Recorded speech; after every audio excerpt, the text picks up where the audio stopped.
முருகப்பெருமானின் பேரருட்கருணையினாலும், அவரது சகோதரர் விநாயகரின் அருளாலும், தங்கு தடையின்றி அன்னை பராசக்தி நாவில் நற்துணையாக நின்று அருள் நலம் புரியட்டும். இந்த கார்த்திகை தீப நன்னாளிலே மீண்டும் வகுப்பை துவங்க வேண்டும் என்று அன்னை ஆதிபராசக்தி உணர்த்தியதன் காரணத்தினாலே மீண்டும் நமது வகுப்பை இன்று துவங்கினோம். ஒரு காத்து இருத்தல் என்று சொல்லுவார்கள். ஒரு செயலுக்காக காத்து இருப்பது, வெயிட் என்பார்கள். வெயிட் பண்ணி ஒரு விஷயத்தை கத்துக்கும் போது அதுல ஒரு வெயிட் இருக்கும். அப்போ இந்த பராசக்தி ஏதோ ஒரு காரண காரியத்தினாலே காத்திரு என்று சொல்லிவிட்டாள். அடியேனும் காத்திருந்தேன். கிருத்திகை என்று சொன்னாலே அக்னிர் கிருத்திகை என்று சொல்லுவார்கள். அக்னிர் கிருத்திகா என்பார்கள். கட் என்ற வார்த்தை ஆங்கிலத்திலே எதையுமே அது கட் செய்துவிடும். ஒரு பற்றற்ற தன்மையை தரக்கூடியதானது கிருத்திகா நட்சத்திரம். இந்த கிருத்திகா நட்சத்திரம் என்று சொல்லக்கூடியது அக்னியின் தத்துவமாக விளங்கக்கூடியது. ஞானாக்னி என்று சொல்லக்கூடிய வகையிலே இதன் 3 பாதங்கள் ரிஷபத்திலே உண்டு. சந்திரன் உச்சம் அடையக்கூடிய நிலை. சந்திரன் என்பது அன்னை பராசக்தியை குறிக்கக்கூடியது. எல்லாருக்கும் மேனிஃபெஸ்டேஷன் பண்ணணும்னு தான் ஆசை. ஆனா சிலருக்கு மட்டும் இந்த மேனிஃபெஸ்டேஷன் என்பது உள்ளங்கை நெல்லிக்கனியாக அமைந்து விடுகிறது. நினைப்பது நடந்து விடுகிறது. நினைப்பதெல்லாம் நடந்து விட்டால் என்று நாம் கேட்கிறோம் இல்லையா? அப்போ இந்த பராசக்தி என்று சொல்லக்கூடியவள் நினைப்பதையெல்லாம் நடத்தக்கூடிய நிலையிலே எங்கே இருக்கிறாள் என்றால் கிருத்திகை நட்சத்திரத்திலே இருக்கிறாள். அதுவும் இன்னொரு சிறப்பும் இருக்கு. நாளைக்கு ரோஹிணி வந்துச்சுன்னா, ரோஹிணியிலே மாலை நேரத்திலே 4:30 மணிலேருந்து 6 மணிக்குள்ள சிவபெருமானை மனதால ஒரு செகண்ட் நினைச்சா கூட போதும். அது பேர் ரோஹிணி பிரதோஷம் அப்படின்னு பேரு. ரிஷபம் என்று சொன்னால் நந்திகேஸ்வரனை குறிக்கக்கூடியது. நந்திகேஸ்வரனின் நடுநாயகமாக விளங்கக்கூடியது ரோஹிணி.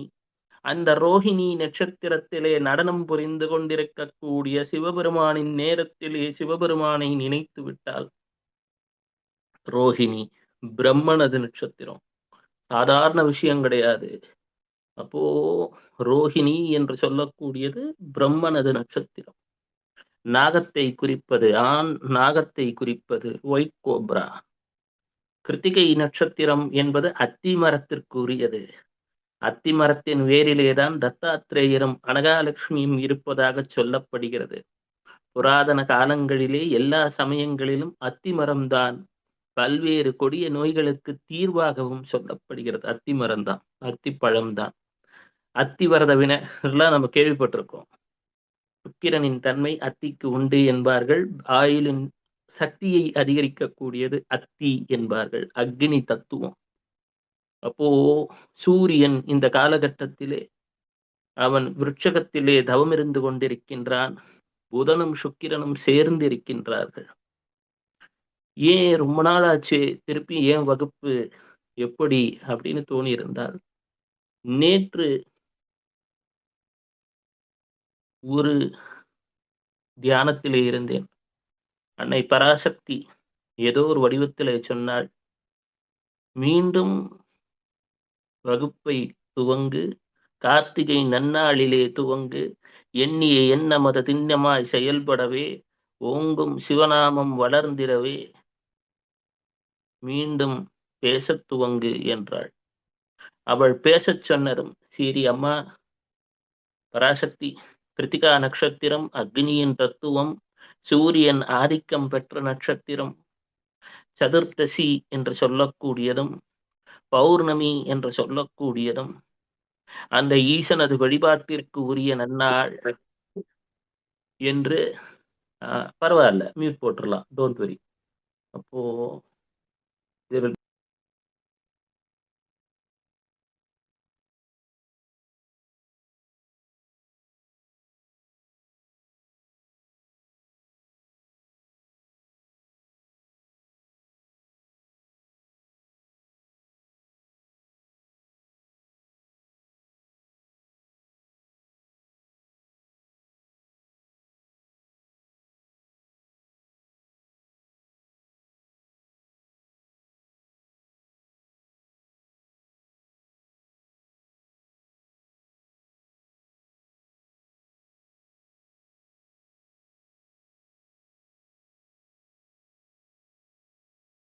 ஏதோ ஒரு காரணம் இருந்திருக்கு. மௌனம் கூட ஒரு மொழிதான். பேசுவதில் மட்டும் சக்தி கிடையாது. Silence is more powerful than words. அதனாலதான் ஏதோ இறைவன் ஒரு 2 வினாடி மௌனத்திலே நிலைத்திருக்க வேண்டும் என்று நினைத்திருப்பான் போல. சனீஸ்வரன் முதுமை மட்டும் குறிப்பவன் இல்ல, மகா மௌனியும் கூட. அதனாலதான் சனீஸ்வரன் வக்ர நிவர்த்தியாகி மீனத்திலே கோச்சாரம் செய்யக்கூடிய காலகட்டத்திலே மௌனத்தை ஏற்படுத்தி இருக்கிறான் ஒரு 2 வினாடி. அப்போ வரக்கூடிய காலகட்டங்கள் 12 ராசிக்கும் எவ்வாறு இருக்கும் என்றெல்லாம் பல்வேறு பதட்ட நிலைகள். ஏதேனும் வகையிலே கவலைகள் தீர்ந்து விடுமா என்றெல்லாம் ஒரு தேடல். எப்பவுமே ஒரு பெரிய நன்மையை செய்ய வேண்டும் என்று சொன்னால் அது சிவ வழிபாட்டினால தான் முடியும்.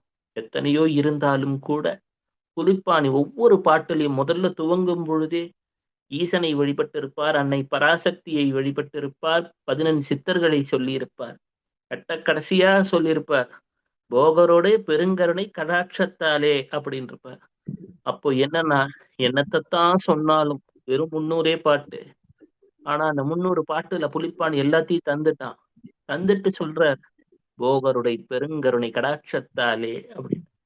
அதே போல புலிப்பாணி பாட்டுல குழவி அப்படின்னு ஒரு வார்த்தை இருக்கும்.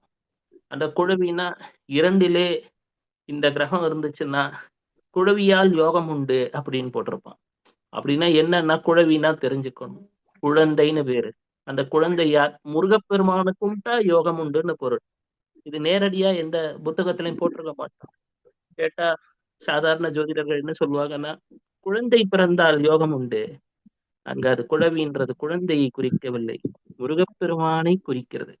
புலிப்பாணி சொல்லியிருப்பார் எல்லா பாட்டையும் சொல்லி, குழவியால் யோகம் உண்டு பாரேன்னு இருப்பார். குழவினா முருகப்பெருமான். யார் ஒருவன் முருகனை மனதார வேண்டுகிறானோ, உள்ளன்புடன் தொழுகிறானோ அவனால் யோகம் உண்டு.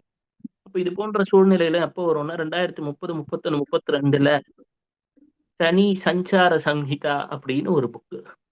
இந்த சனி சஞ்சார சம்ஹிதா, பவிஷ்ய புராணம் இதெல்லாம் என்ன எழுதியிருக்கான்னா 2031, 32 இந்த காலகட்டங்கள்ல நமது சனீஸ்வரர் ரோஹிணி நட்சத்திரத்துல சஞ்சாரிப்பார். இப்ப உலகம் முழுக்குமே பெரிய அமைதியற்ற நிலையெல்லாம் வரக்கூடிய வாய்ப்பு உண்டு. அந்த நிலையிலே யாரால் தீர்வு கிடைக்கும், யாரால் யோகம் கிடைக்கும் என்றால் குழவியால் யோகம் கிடைக்கும். குழவினா குழந்தைன்னு அர்த்தம். குழந்தைன்னா பாலமுருகன் அப்படின்னு பொருள். இந்த வகுப்பு நடத்துவதற்கு கூட நோக்கம் என்ன என்று சொன்னால், அந்த பராசக்தி நினைச்சிருக்கா ஏதோ 100 பேர் கேட்கணும், அந்த 100 பேருக்கு இந்த நல்ல விஷயம் தெரிந்தால் வரக்கூடிய காலக மாற்றத்திலே இவர்களால் உலகிற்கு ஏதோ பெரும் நன்மைகள் ஏற்படும் அப்படின்றதுனாலதான் among the chosen few, selected few. ஏன்னா இதுக்கு மேல நான் இந்த வகுப்புல ஆட்களை சேர்க்க போறதும் இல்ல, இதை மட்டும்தான் ஒரு லிமிட்டடா வச்சிருக்கேன். அப்ப ஏன் ஒரு சிலர் மட்டும் என்று சொன்னால், எதையும் நான் தீர்மானிக்கவில்லை, அந்த ஈசன் தான் தீர்மானித்தான். இத்தனை பேர் சேரணும், இத்தனை பேர் கேட்கணும், இந்த நல்ல விஷயங்கள் அவர்களிடம் செல்ல வேண்டும், நலம் பெற வேண்டும் என்பதற்காக. இதற்காக நான் மட்டுமல்ல, என்னுடன் சேர்ந்து எத்தனையோ பேரோட தியாகம் இருக்கிறது. சிலர் வெளியிலே தெரிகிறார்கள், சிலர் வெளியிலே தெரிவது கிடையாது. அப்போ ஒண்ணு ராகு, இன்னொன்னு கேத்து. எது வெளியில் நமக்கு தெரிகிறதோ, நமக்கு அவர்களுக்கு பின்னால் பேக்ரவுண்ட்ல ஒரு ராகுவும் இருக்கும், ஒரு கேதுவும் இருக்கும். ராகு என்பது பொருள் நலமும், கேது என்பது அருள் நலமும் தருகிறது. ஒரு சனீஸ்வரன் என்று சொல்லக்கூடியவன் ஒரு துறவி இயங்க வேண்டும் என்று சொன்னார், ஒரு தொழிற்சாலை இயங்க வேண்டும் என்று சொன்னால் இரண்டும் இருக்கிறது. சனீஸ்வரன் என்று சொல்லக்கூடியது துறவியை குறிக்கக்கூடியது. ஒரு ஆசானின் மறுபக்கம் சனீஸ்வரன். ஆசான் ஆசிரியர் என்று சொன்னால் குரு. இப்ப ஜாதகத்துல குருவும் சனீஸ்வரனும் சேர்ந்து விட்டால் பிரம்மஹத்தி தோஷம்னா. அப்ப அது என்ன பிரம்மஹத்தி தோஷம் அப்படின்னா, எங்கே சேர்ந்திருந்தாலும் ஏதோ ஒரு காலகட்டத்திலே நாம் அனைவருமே நம் ஆசானை திட்டி இருப்போம். இப்போ உலகத்துல இயல்பாகவே கடகத்திலே குரு வரும்போது 2026ல மீனத்துல சனீஸ்வரர் இருக்கும் பொழுது, நாம் குருவானது சனீஸ்வரனை பார்க்கும் பொழுது உலகம் முழுக்குமே அது ஒரு விதத்திலே பிரம்மஹத்தி தோஷம் போன்ற நிலைதான். அதற்கு தரித்திர யோகம் என்றும் ஒரு பெயர் உண்டு. ஏனென்று சொன்னால் உச்ச குரு சனீஸ்வரனை பார்க்கப் போகிறான் தன் நீச்ச வீட்டை நோக்கி செல்லக்கூடிய காலகட்டத்திலே. இது போன்ற காலகட்டத்திலே அந்த குருவிற்கும் ஒரு பெயர் உண்டு. அவருக்கு பெயர் சிதம்பர நடராஜ பெருமானாக அருள் செய்யக்கூடிய ரௌத்ர நிலை. இது போன்ற சமயத்திலே தான் ஒரு ஜாதகத்திலே பிரார்த்தனைகள் அதிகமாக தேவைப்படும். ஏனென்று சொன்னால் நாம் எடுத்துக்கொள்ள வேண்டும், 3ஆம் இடம் என்பது வீரியஸ்தானம் என்று பெயர். அதாவது ஒரு ஜாதகத்துல 3ஆம் இடம் என்று சொன்னால் வீரியஸ்தானம். 8ஆம் இடம் என்பது ஆயுள் ஸ்தானம் என்கின்றோம். 12ஆம் இடம் என்பது விரயஸ்தானம் என்கின்றோம். 3, 6, 8, 12 இவைகளுக்கெல்லாம் என்னன்னா 3ஆம் இடத்துக்கு அரை மறைவு ஸ்தானம் அப்படின்னு பேரு. 6, 8, 12 மறைவு ஸ்தானங்கள். இந்த மறைவு ஸ்தானங்களில் தான் ஒரு ஜாதகத்தின் நிறைவான பலனை நாம் கண்டறிய முடியும். அப்போ 12ஆம் இடம் காலபுருஷ தத்துவத்தின் 12ஆம் இடத்திலே சனீஸ்வரர் சென்று கொண்டிருக்கிறார். அப்படி செல்லும் காலத்திலே நடக்கக்கூடியது என்னன்னா, 12 ராசியில நீங்க என்ன ராசியா வேணாலும் இருக்கலாம். நீங்க ஆனால் உலகம் முழுவதுமே ஒரு கால நிலை மாற்றத்தை கொண்டு வரக்கூடிய ஒரு பகுதியிலே இருக்கிறோம். இது எப்படா ரொம்ப தெரியும் அப்படின்னா, நம்ம டிசம்பர் 4ஆம் தேதிக்கு மேலேயே தெரிய ஆரம்பித்து விடும். ஆங்காங்கே இரு சமர் போன்ற நிலைகள். அதே போல அடுத்த வருடம் 3ஆம் மாதம், 4ஆம் மாதம், 8ஆம் மாதத்தெல்லாம் மன்னருக்கு தீங்குலன்னு சொல்லக்கூடிய வகையிலே உலகிலே ஆட்சியில் இருப்பவர்களுக்கெல்லாம் சில மனச்சங்கடங்கள் இதையெல்லாம் காட்டத் துவங்கும். இது காட்டத் துவங்கும் பொழுது யார் இதில் நிலை பெறுவார் அப்படின்னு பார்த்தா, அவங்க அவங்க லக்னம் என்ன அப்படின்னு குறிச்சுக்கணும். லக்னத்திலிருந்து 11ஆம் அதிபதி என்ன அப்படின்னு பார்க்கணும். அதே போல அந்த 11ஆம் அதிபதிக்குரிய ஏதோ ஒரு வழிபாட்டை செய்து வர வேண்டும். பசு மாட்டுக்கு வழிபாடுகள் இந்த வரக்கூடிய வருட காலத்திலே ஒரு 2 1/2 வருட காலத்திலே மிக மிக இன்றியமையாதது என்று சொன்னால் மாற்று கருத்து கிடையாது. மீனத்துல சனீஸ்வரர் செல்லும் பொழுது உங்களால் இயன்ற ஏதோ ஒன்றை ஒரு பசுமாட்ட மனசுலயான நினைச்சுக்கோங்க தினமும். ஏனென்றால் it will be a very great thing. இது வந்து தட்ஸ் வை ஐ ஜஸ்ட் இதுக்கு ப்ரே பண்ணும்போது அம்மா பராசக்தி சொன்னார். பராசக்தி என்பது சந்திரனை குறிக்கும், சூரியன் சிவத்தை குறிக்கும், செவ்வாய் என்பது முருகப்பெருமானை குறிக்கும், சுக்கிரன், புதன், கேது இவை ஒரே பாகையில் நெருங்கி இணைந்து விட்டால் வராகியை குறிக்கும். சுக்கிரன், புதன், ராகு இவையெல்லாம் சேர்ந்து விட்டு நமக்கு வந்து யக்ஷினியை குறிக்கும்.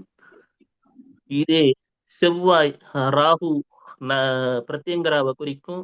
இதே செவ்வாய் ரொம்ப ரௌத்ராகாரமா இருந்து செவ்வாய் கேத்துவோடு சேரும்போது சில சமயம் நரசிம்மரின் சாந்த வடிவத்தை கூட குறிக்கும், ஆஞ்சநேயரை குறிக்கும். அப்போ ஒரு பெரிய மாற்றத்துக்கு தயாராயிட்டு இருக்கு. எங்க தயாராகும்னா, இந்த செவ்வாயோடைய திருஷ்டி ராகுவில் படத் துவங்கி விட்டது. எனவே இந்த காலகட்டத்துல நாம அனைவருமே ஏதோ ஒரு வழிகையிலே பசுமாட்டை வழிபடுங்கள். நாளை தத்தாத்திரேய ஜெயந்தி. திரிமூர்த்தி ஸ்வரூபம். சத்துவம், ரஜோ, தமஸ் என்று சொல்லக்கூடிய 3 குணங்களை குறிக்கக்கூடியவர் தத்தாத்திரேயர். எனவே தத்தாத்திரேய ஜெயந்தியிலே மறவாமல் அனைவரும் ஜெய் குரு தத்தா, ஸ்ரீ குரு தத்தான்னு ஒரு 2 நிமிஷம் மனசுல நினைச்சுக்கோங்க.